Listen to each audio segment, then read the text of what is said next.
खेत और खलिहान की खुशहाली के लिए यदि बाजार चलेगा तो ईमानदारी चलेगी, और खेत खलिहान को उजाड़ करके अगर बाजार विकसित किया जाएगा तो आने वाले समय में लोग बाजारू हो जाएंगे। इस तरीके से उन्होंने अपने जीवन को चरितार्थ किया कि हम संघर्ष में बढ़ना चाहते हैं और उस संघर्ष में ही अपने जीवन की ज्योति को बुझाते हैं। साथियों नमस्कार। आगामी 5 अगस्त को समाजवादी पार्टी के महान नेता रहे जनेश्वर मिश्रा जी की जन्म जयंती है, जिसको मनाने की तैयारियों में समाजवादी पार्टी जुटी हुई है। हमारे साथ बातचीत करने के लिए जनेश्वर मिश्रा जी के बहुत ही करीबी और समाजवादी पार्टी के प्रदेश महासचिव दादा जयशंकर पांडे जी मौजूद हैं। इनसे हम तमाम बिंदुओं पर बातचीत करेंगे और उनके जीवन से जुड़े तमाम पहलुओं पर प्रकाश डालने का प्रयास करेंगे। बाबू जी बहुत बहुत स्वागत है आपका। आपका बहुत बहुत धन्यवाद। बाबू जी, जनेश्वर मिश्रा जी का आपसे बड़ा घनिष्ठ संबंध था, आप लोग साथ में राजनीति किए, आपने सीखा उनसे। सवाल यह है कि वो एक विद्यार्थी जीवन से एक राजनेता का सफर, एक छात्र नेता का सफर उन्होंने कैसे किया और उनका संघर्ष कैसा रहा? आदरणीय जनेश्वर मिश्र जी 1954 में इलाहाबाद विश्वविद्यालय में पढ़ने के लिए आए थे।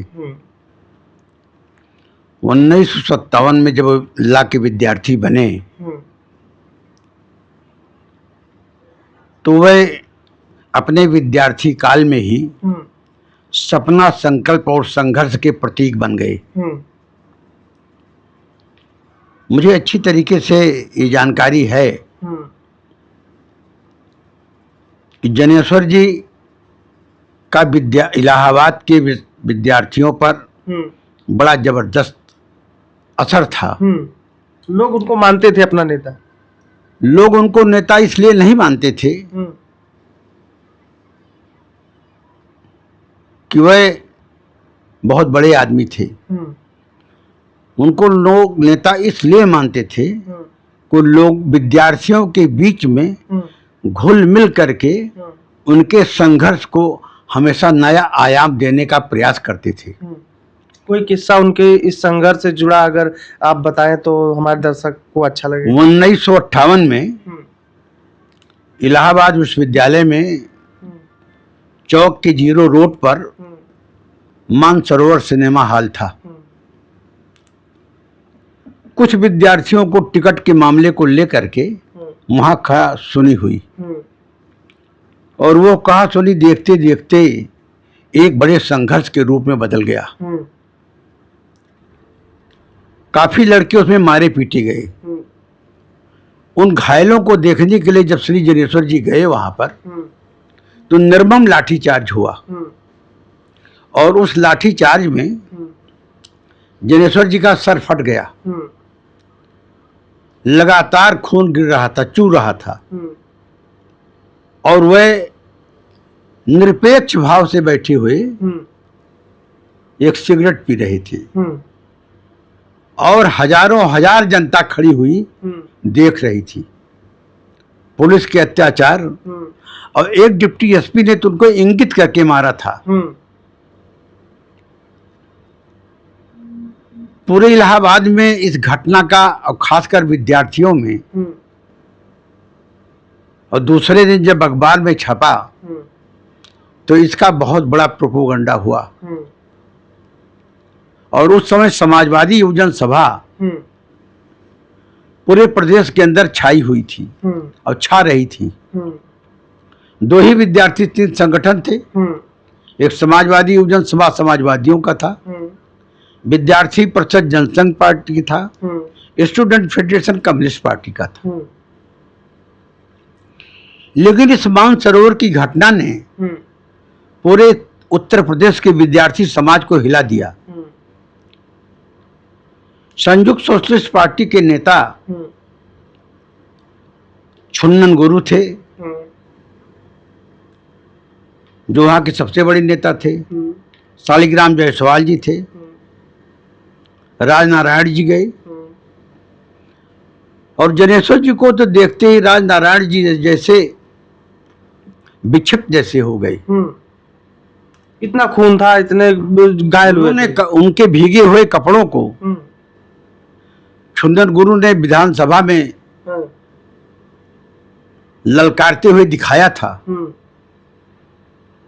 और उस दिन विधानसभा की पोजीशन भी अजीबोगरीब बन गई थी। हम्म, पूरी विधानसभा विद्यार्थियों के पक्ष में आ गई थी। हम्म, राजनारायण जी ने कहा हम्म, कि मैंने 1942 की भारतीय स्वतंत्रता संग्राम में हम्म, महात्मा गांधी के सामने से अहिंसा का शपथ लिया था। हम्म, अगर हमने शपथ न लिया होता हम्म, तो आज मैं इस घटना के बाद इस सरकार की रीति और नीति बदल देता। हम्म, हजारों हजार विद्यार्थी जनेश्वर मिश्रा जी को देखने के लिए आया हम्म, और विद्यार्थी का रंगमंच बदल गया विश्वविद्यालय का। हम्म। उनका विश्वविद्यालय के कुलपति से भी कुछ ऐसा मामला हुआ था?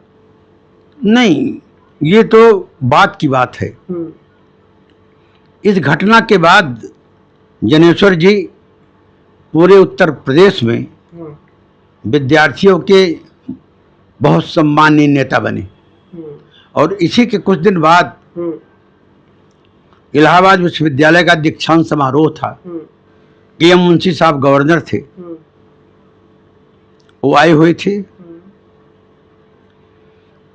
युवन सभा के विद्यार्थियों ने उसका विरोध किया हम्म, कुछ कारणवश। हम्म,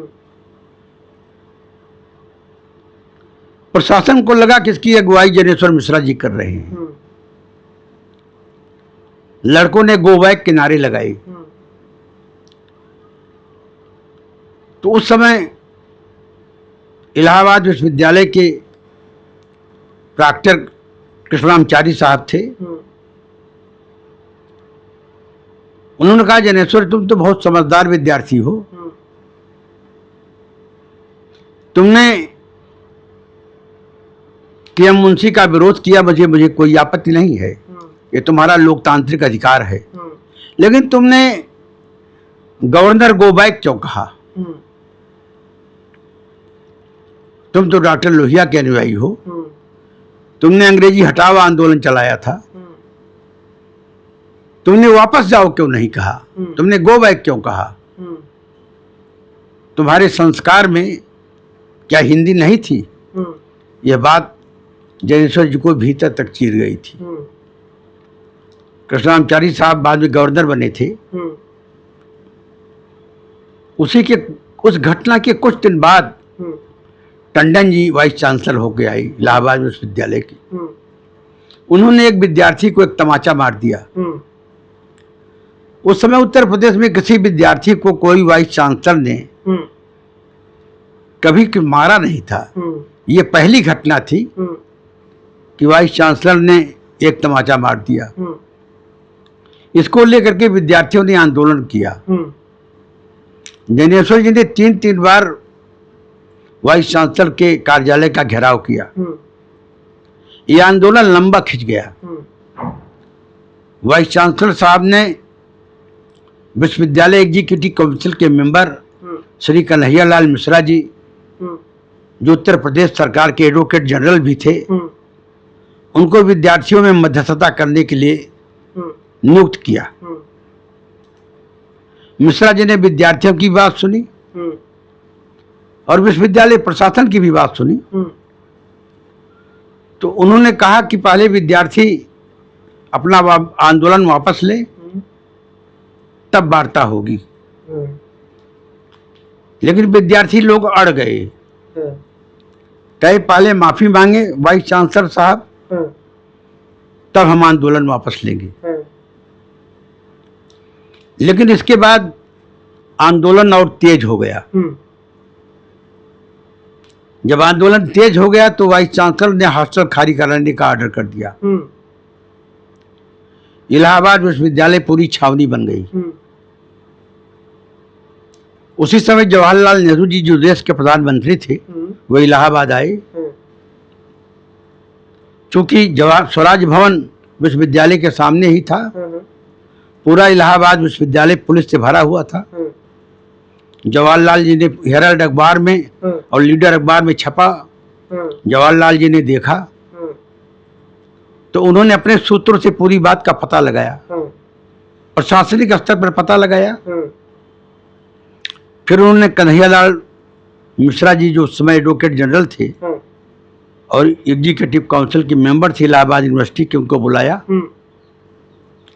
उनसे पूछा, कहा वाइस चांसलर से इस मामले में विद्यार्थियों से बात करो। तो वाइस चांसलर साहब जवाहरलाल नेहरू से मिलना चाहते थे। जवाहरलाल नेहरू जी ने मना कर दिया, कहा मैंने सारे तथ्यों का पता कर लिया है, आप एक वाइस चांसलर होकर के विद्यार्थी को तमाचा मारते हैं, इससे बड़ा दुर्भाग्य क्या होगा।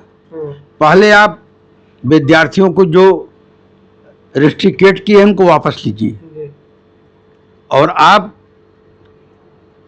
छात्रों से मिल करके बात कीजिए और आप इसका रिग्रेट फील कीजिए। और जवाहरलाल नेहरू जी ने कहा कि मैं प्रधानमंत्री की हैसियत से नहीं, एक लोकतांत्रिक नागरिक की हैसियत से इलाहाबाद के कह रहा हूं कि आपका कार्य अच्छा नहीं है, ये क्षमा योग्य नहीं है। और उन्होंने वाइस चांसलर से बात करने से मना किया और जो निर्देश दिया प्रधानमंत्री जी ने उसका वाइस चांसलर ने पूरा पालन किया और विद्यार्थियों की जीत हुई, जिसका श्रेय जनेश्वर मिश्र जी को मिला। इस तरीके से जनेश्वर मिश्र जी उत्तर प्रदेश के विद्यार्थियों को, इलाहाबाद ही नहीं पूरे प्रदेश के विद्यार्थियों के सर्वमान्य नेता बने। जी। अच्छा, जनेश्वर मिश्रा जी ने छात्र राजनीति से अपने राजनीतिक जीवन की शुरुआत की, उसके बाद वो डॉक्टर राम मनोहर लोहिया जी से कब और कैसे उनके संपर्क में आए? 1962 में डॉक्टर राम मनोहर लोहिया जी फूलपुर से चुनाव लड़ने के लिए जवाहरलाल नेहरू के खिलाफ आई। डॉक्टर लोहिया जी नेहरू जी के बहुत करीब थे। जब वो पढ़ करके आए थे जर्मनी से, तो जवाहरलाल नेहरू जी ने अपनी काउंसिल में डॉक्टर लोहिया को विदेश विभाग का प्रभार दिया था। लोहिया जी को मानते बहुत थे। इन कतिपय कारणवश कांग्रेस पार्टी से सोशलिस्ट पार्टी अलग हो गई। नेहरू जी का व्यक्तित्व हिमालय की तरह से था, कोई जवाहरलाल नेहरू के मुकाबले में लड़ने के लिए तैयार नहीं होता था। 1962 में डॉक्टर लोहिया आई तो उन्होंने इलाहाबाद के मैथमेटिक टावर के नीचे विद्यार्थियों की एक बैठक बुलाई, जिसका संयोजन जनेश्वर जी ने किया था। उसमें ब्रजभूषण तिवारी जी, श्याम कृष्ण पांडे जी,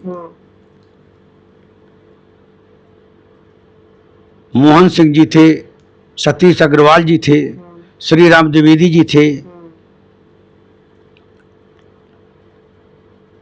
जगदीश चंद्र दीक्षित जी थे और तमाम साथी थे, जिसमें प्रोफेसर श्री रजनीकांत वर्मा जी, जो लक्ष्मीकांत वर्मा जी के भाई थे, उन्होंने डॉक्टर लोहिया को एक अखबार दिया पढ़ने के लिए, आज अखबार, जिसमें डॉक्टर लोहिया को मृग बनाया गया था, जवाहरलाल जी को तीर धनुष चलाते हुए राम बनाया गया था।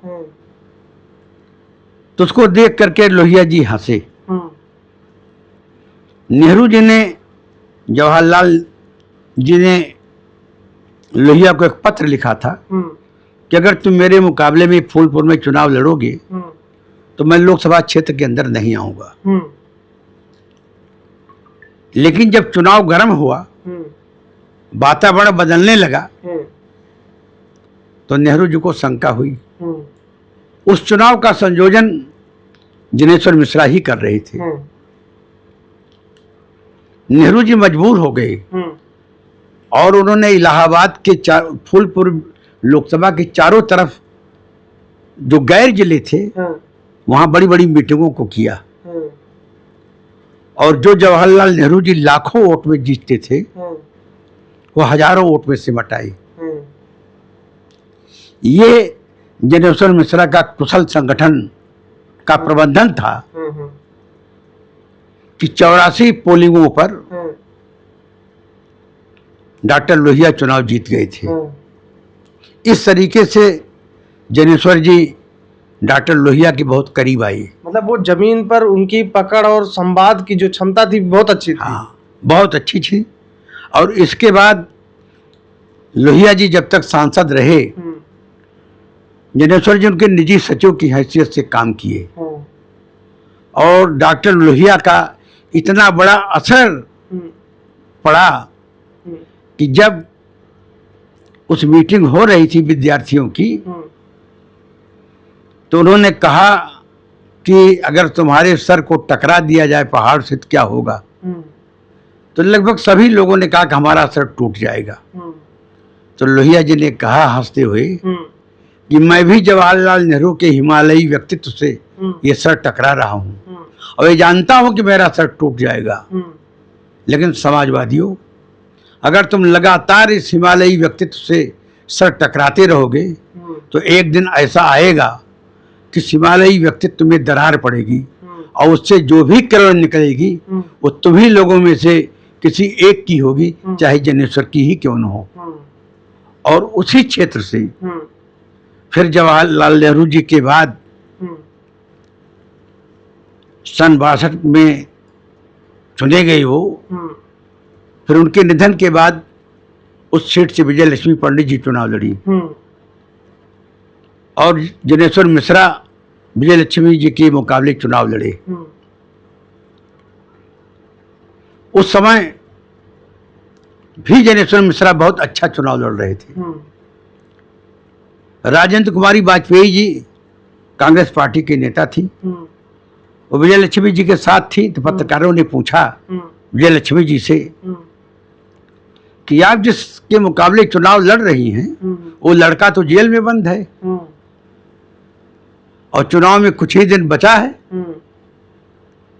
तो आपको इस पर क्या प्रतिक्रिया व्यक्त करनी है। तो उन्होंने कहा मुझे नहीं मालूम कि जिसका मेरे मुकाबले जो चुनाव लड़ रहा है लड़का वो जेल में है। तो उन्होंने हाँ बताया वो जेल में है।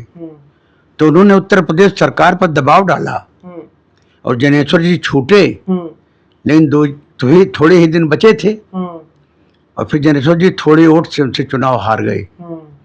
लेकिन उसके बाद फिर विजय लक्ष्मी जी का श्रीमती इंदिरा गांधी जी, विजय लक्ष्मी पंडित जी उनकी बुआ थी, उनका तालमेल नहीं बना, किन्हीं कारणों से उन्होंने इस्तीफा दे दिया। उसके बाद लोग फूलपुर से फिर जनेश्वर जी केशवदेव मालवीय जी के मुकाबले चुनाव लड़े और केशवदेव मालवीय जी उस समय इंदिरा गांधी के बहुत खास लोगों में थे। पेट्रोलियम रसायन मंत्री रहे और उनको हरा करके जनेश्वर जी 1969 में लोकसभा पहुंचे।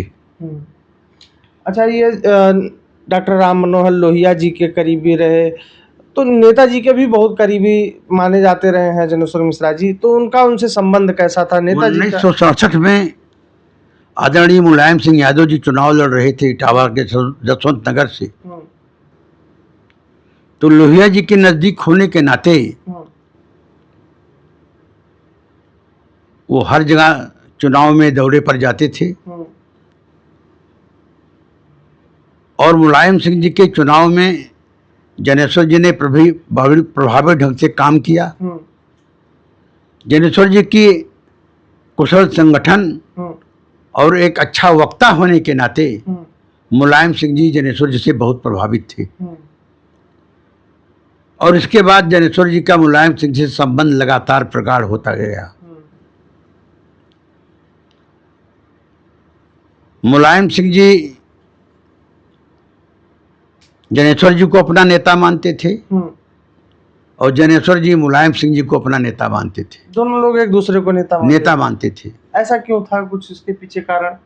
इन दोनों लोगों में आपसी सद्भाव, सहमति और देश बनाने का एक सपना था जिसमें दोनों भागीदार थे।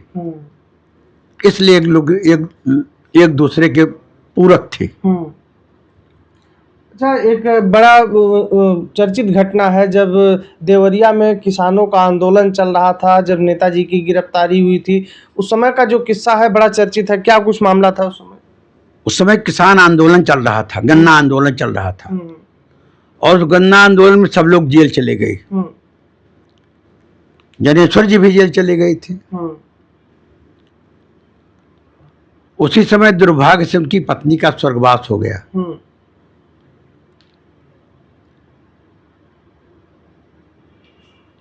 लोगों ने कहा, हम्म, लेकिन वो घर जाने के लिए तैयार नहीं हुए। हम्म, फिर मुलायम सिंह जी ने बड़ा दबाव डाला, हम्म, तब वो अपनी पत्नी के दाह संस्कार में गई थी। हम्म, ये जनेश्वर मिश्रा का चरित्र था। हम्म। हाँ। अपने साथियों के साथ वो किसी भी हालात में खड़े थे। अपने साथियों के साथ वो दुर्दिन में हर समय खड़े रहते थे।